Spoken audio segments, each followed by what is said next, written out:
अनोखा प्यार है तेरा, करूँगा स्तुति मैं सर्वदा।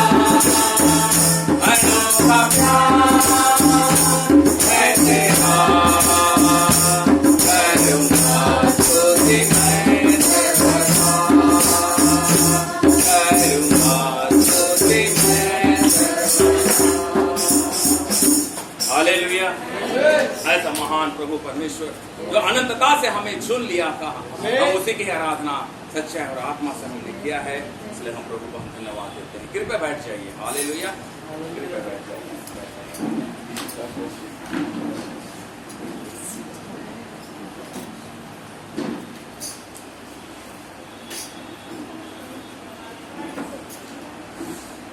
प्रभु आप सबको बहुत आशीष दे।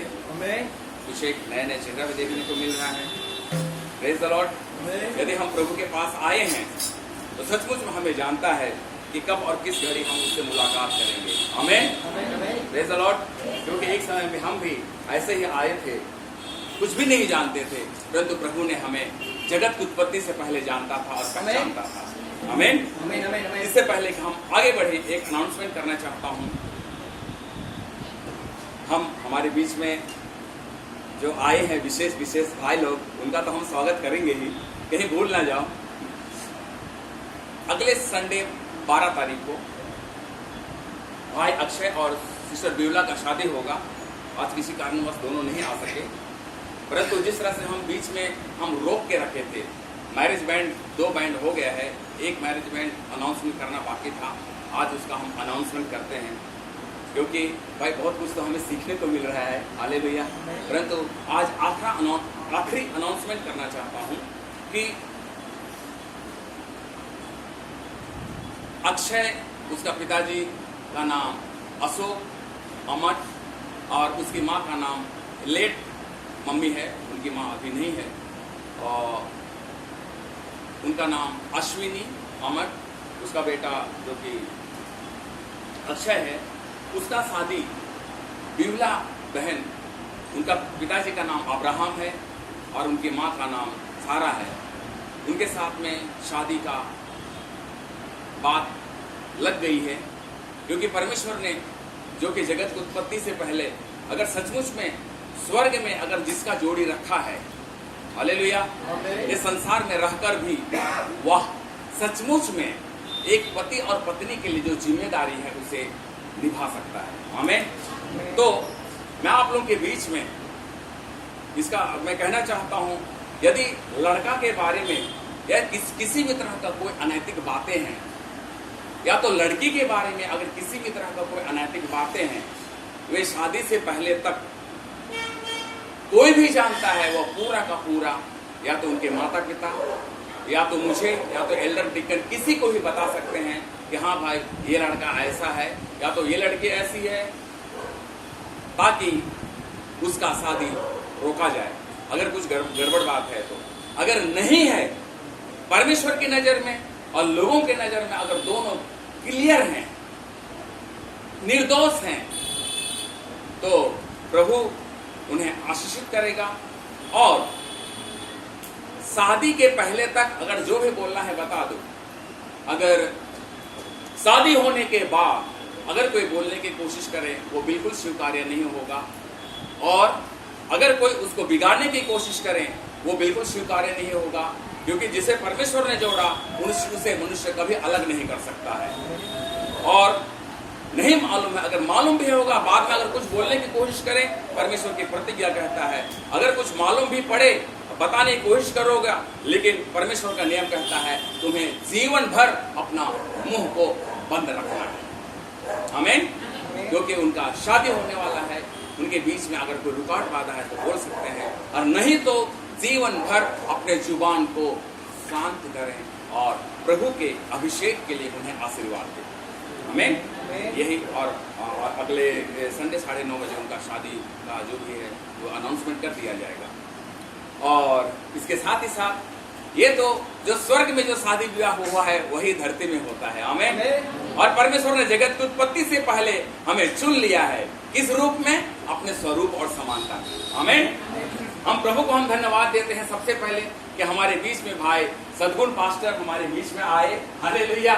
भाई के स्वागत के लिए हम यीशु मसीह के नाम में हम स्वागत करते हैं। हालेलुया।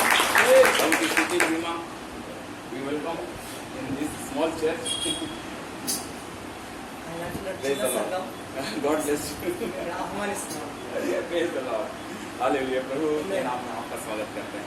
और साथ ही साथ अभी के लिए भाई सद्गुण भाई का राइट हैंड प्रभु का राइट भाई हमारे बीच से पास्टर राजेंद्र भाई है, उनका भी हम स्वागत करते हैं।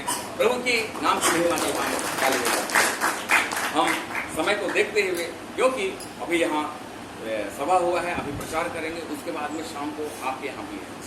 तो शाम को 5 बजे, शाम को 5 बजे वो वसई ईस्ट में भी भाई का सभा है, तो आप लोग भी मोस्ट वेलकम आ सकते हैं। Praise the Lord. हम समय को देखते हुए कोई गवाही, सबसे बड़ा गवाह प्रभु यीशु मसीह, जब हमारे अंदर पवित्र आत्मा होता है तो हम जीवन पर गवाही होते हैं।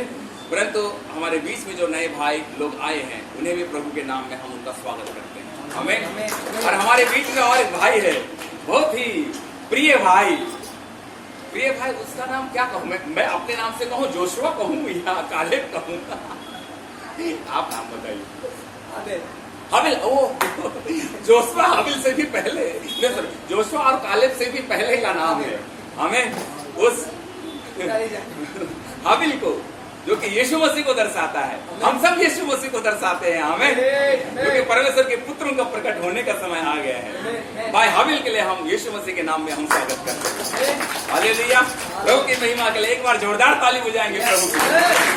प्रभु हमारे विश्व महान है, हमारा महान प्रभु यीशु मसीह, जो जगत की उत्पत्ति से पहले उसने हमें चुन लिया है।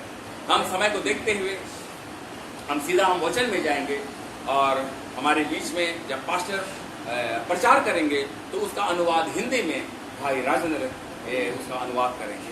तो हम खड़े हो जाते हैं, समय को देखते हुए सीधा प्रभु के माध्यम।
సర్వాధికారి సర్వ సంపూర్ణమైనటువంటి యేసుక్రీస్తు వారికి మనమందరం ఒకసారి స్తోత్రం చెప్తాము। सामर्थ और सामर्थ विश्वास योग्य और सारे सृष्टि के महाराजा के हमारे प्रभु यीशु मसीह को सामने कर उसको धन्यवाद कहें। మరి ఈ స్థలానికి నన్ను తీసుకొచ్చినటువంటి దైవజనులు రాజేంద్ర గారికి నా ప్రత్యేక వందనాలు. और मेरे जो स्थान पे लेके आए भाई राजन को भी मैं धन्यवाद देता हूँ। మరి స్థానికంగా దేవుని యొక్క సేవలను పరిచయం చేస్తున్నటువంటి ప్రశస్తమైన దైవజనులు ఫ్రాన్సిస్ గారికి నా ప్రత్యేక వందనాలు जो తెలియజేస్తున్నాను. इस इलाका में जो सेवकाएं करने वाले जो भाई फ्रांसिस पास्टर को मैं धन्यवाद देता हूँ उनको। కూడి వచ్చిన మీ అందరూ కూడా నా ప్రత్యేక వందనాలు తెలియజేస్తున్నాను. जो आप मिलकर यहाँ पर आई उन सभी को भी मैं प्रभु के नाम को मैं धन्यवाद देता हूँ। మనం అందరము ఎక్కడ వాళ్ళమో కానీ हम सब कहाँ के हैं तो మనం అందరం యేసుక్రీస్తు రక్తం కింద ఉన్నాం కనుక हम सब यीशु मसीह के लहू के नीचे है, మనం ఇక్కడ కూడి వచ్చింది. इसलिए हम सब एक साथ यहाँ पर जुड़ा हुआ है। జగత్ పునాది వేయబడినట్లే पृथ्वी न्यू डालने से पहले Amen. ही Glory. క్రీస్తు లోపల మనం ఉన్నాం కనుక मसीह यीशु में हम थे, Amen. దేవుడు మనకి ఈ వర్తమానం ఇచ్చాడు. इसलिए परमेश्वर इस संदेश इस घड़ी के संदेश को प्रभु ने दिया है। నిశ్చయముగా మరి సమయం వృధా చేయను కానీ मैं इस समय को मैं व्यर्थ में जाने नहीं दूंगा। మనం పరిశుద్ధ గ్రంథంలో తెరిచి हम पवित्र बाइबल में हम निकाले దేవుని వాక్యం చదువుకుందాము. और परमेश्वर के वचन को हम पढ़ेंगे। లూకా సువార్త लू का सुसमाचार 8వ అధ్యాయము उसके 8वें अध्याय, लू का सुसमाचार उसके 8वें अध्याय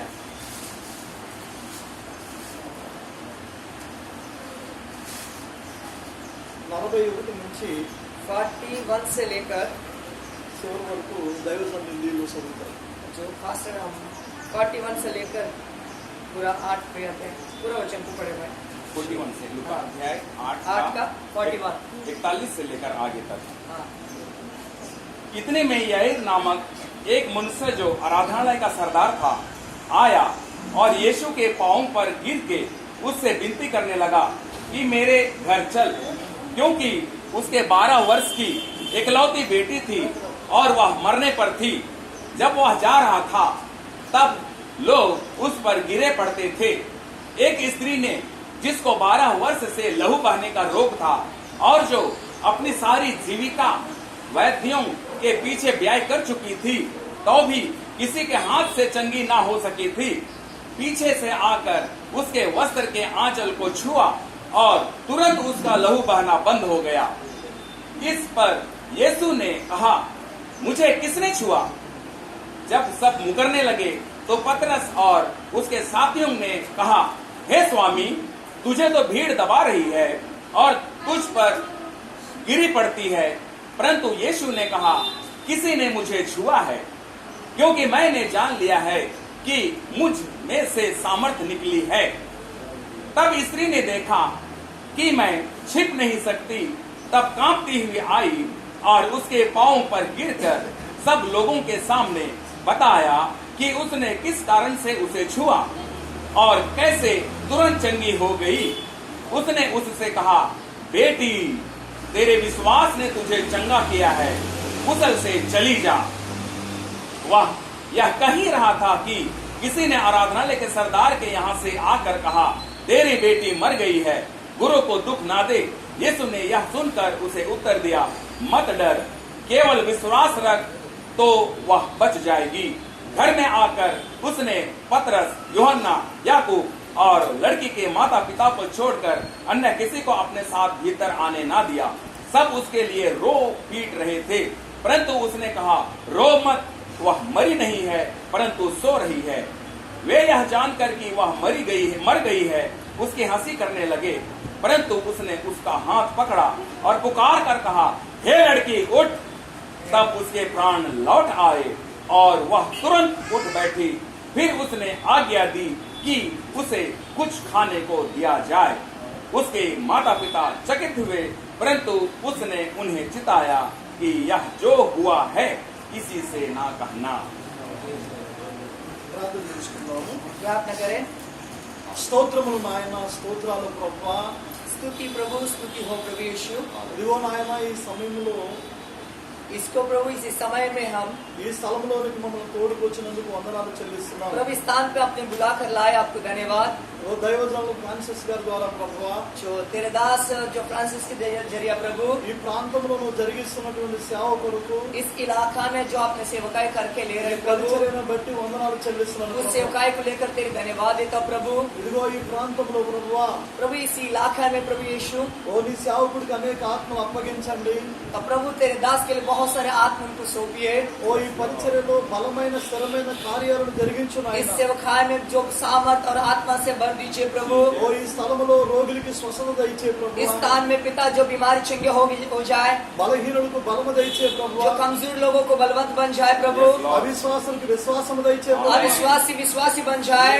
అద్భుతమైన అభిషేకం ఇక్కడ ఉండడానికి సహాయం చేయమని जो ప్రార్థిస్తున్నాను. सामर्थ अभिषेक इस स्थान पर आने के लिए मैं मांगता हूँ ఈ స్థలమందు చేయబడే ప్రార్థన మీద प्रभु। इस स्थान पे जो कुछ प्रार्थना होती है प्रभु, ఓ మీ కనుదృష్టి నిలబడిన ఆయన, प्रभु आप उनका आपकी नजर उस पर लगे रहने दीजिए। ఓ నీ వెలుగును చూపించమని ప్రార్థిస్తున్నాను. प्रभु आपकी ज्योति आज उस पर चमके। ఓ ఈ ప్రాంతాన్ని కదిలించు ప్రభువా. प्रभु इस इलाका को हिलाइए प्रभु। ఓ పక్షిరాజు పిల్లలు ఎక్కడున్నా ఎగిరి ఇక్కడికి వచ్చును గాక. प्रभु खाब की जो बच्चे जहाँ पर भी उड़कर यहाँ पर आ जाए, ఓ గొప్ప కార్యాలు ఈ పరిచర్యలో చూదుము గాక. प्रभु यहाँ पर इस सेवकाई में आपके महिमा को देख सके। ఓ అద్భుతమైన అభిషేకంతో నింపు నాయన. जो सामर्थ्य अभिषेक यहाँ पर होने दीजिए। ఓ చదవబడిన లేఖనములో నుండి जो पढ़ी गई इस वचन को प्रभु, ఓ మీరే మాతో మాట్లాడాలి प्रभु ప్రభువా. आप ही हमसे होकर बोलिए। ఓ నీ స్వరము మాకు కావాలి प्रभु ప్రభువా. आपकी आवाज मुझे चाहिए। ఎందుకంటే నీ వాక్యం మమ్మల్ని బ్రతికిస్తుంది. इसके लिए तो प्रभु आपके वचन हमें जिलाती ఓ है। నీ వాక్యం మాకు నెమ్మదినిచ్చేది. प्रभु आपके वचन मुझे शांति देती है। ఓ నీ వాక్యం మా పాదములకు దీపము. प्रभु तेरा वचन मेरे पाँव के लिए दीपक है, ఓ ఇది మా త్రోవకు వెలుగైంది ప్రభువా. मेरे मार्ग के लिए वो उजाला ఓ है। నిశ్చయముగా మీరు దిగిరమ్మని ప్రార్థిస్తాను. प्रभु निश्चय कि आप ही हमारे बीच उतर के आइए। ఓ నీ స్వరాన్ని వినిపించమని ప్రార్థిస్తున్నాను. प्रभु आपकी आवाज मुझे दीजिए। ఓ గొప్ప కార్యాన్ని జరిగించమని ప్రార్థిస్తున్నాను. महान कार्य यहाँ पर होने दीजिए। ఓ తెలుగుదానికి తల్లిమా చేస్తున్న దైవజనులు కూడా నీ హస్తాల్లో పెడుతున్నాను ప్రభువా. जो तेलुगु में जो अनुवाद करने और इस भाई को भी आपके वश में देते हैं, ఓ రాజేంద్రను కూడా దీవించు నాయనా. भाई राजेंद्र को भी आशीष ఓ कीजिए। నీ ఆత్మతో నింపు నాయనా. तेरे आत्मा से भर ఓ నీ दीजिए, శక్తితో నింపు నాయనా. तेरी शक्ति से भर ఓ నీ दीजिए, అభిషేకంతో నింపమని तेरे ప్రార్థిస్తున్నాను. अभिषेक से भर कर तुम उमड़ दीजिए। గొప్ప కార్యం మా మధ్యలో జరిగించి महान कार्य यहाँ पर होने दीजिए। ఓ గొప్ప దేవుడిగా రుజువుపరచుకోవాలి. प्रभु आपने आपको तो साबित करके ले लीजिए। మేలు చేయండి, మహిమ పొందండి, प्रभु आपकी भलाई हम पर आने तो आपकी महिमा मिले। సహాయం చేయమని सहाय आपको मदद मांगता हूँ, యేసుక్రీస్తు నామములో వేడుకుంటున్నాం మా పరమ తండ్రి. यीशु मसीह के नाम से मांगते मेरे पिता। ఆమేన్. आमेन आमेन आमेन। ఆమేన్. కూర్చున్నాము. सब बैठ जाए।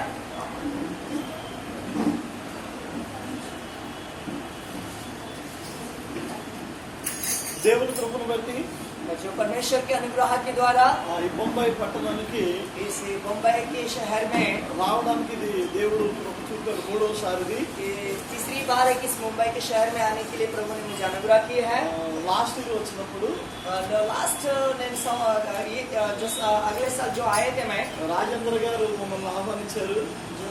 जो अगले साल जो आए थे भाई मुझे आह्वान जो स्वागत किया था। రాజేంద్ర గారు చర్చలో దేవుని వాక్యం చెప్పడం ప్రభు సహాయం कि చేశారు. कलिशा में मुझे प्रचार करने के लिए प्रभु ने मुझे सहायता किया। మరి చక్కటి దైవజనుడు రాజేంద్ర గారు और बहुत अच्छी बात है राजेंद्र, మరి దేవుని చేతిలో ప్రభు వాడుకుంటున్నటువంటి దైవజనుడు. जो परमेश्वर के हाथ में जो ये उपयोग करने वाला भाई है वो, అలాగే మరి ఇప్పుడు కొత్తగా పరిచయం అయినటువంటి స్థానిక దైవజనుడు जो मेरी पहली बार इस भाई को मैं देख पा रहा हूँ, उनको भी ఫ్రాన్సిస్ గారు మంచి విధేయులుగా కనపడుతున్నారు నాకు. और मुझे फ्रांसिस भाई बहुत नम्र मुझे दिखाई देते हैं।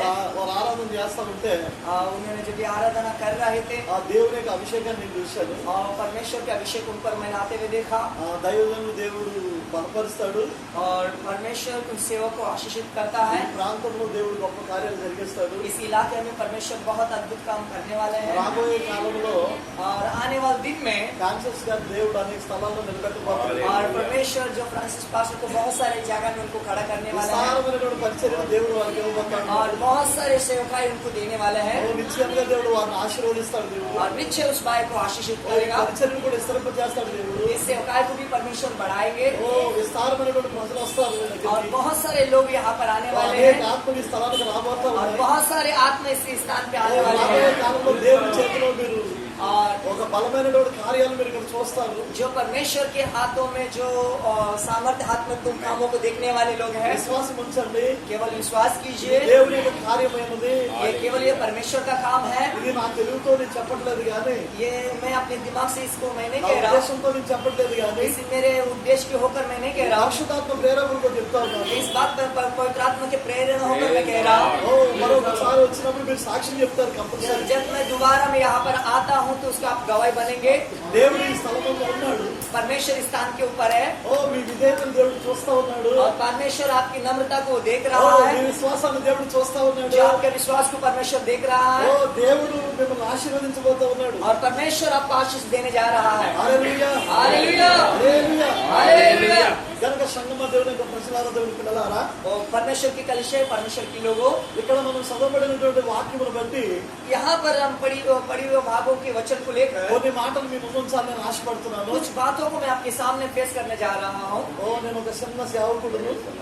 मैं सबसे छोटे एक सेवक हूँ నేను పెద్ద సేవకుడిని కాదు. और मैं बड़ा सेवक तो नहीं हूँ. అయితే నేను చదువు కూడా తక్కువ చదువు నాది. मेरी पढ़ाई भी बहुत कम पढ़ाई है. నేను చదువుకున్నది 2వ తరగతి.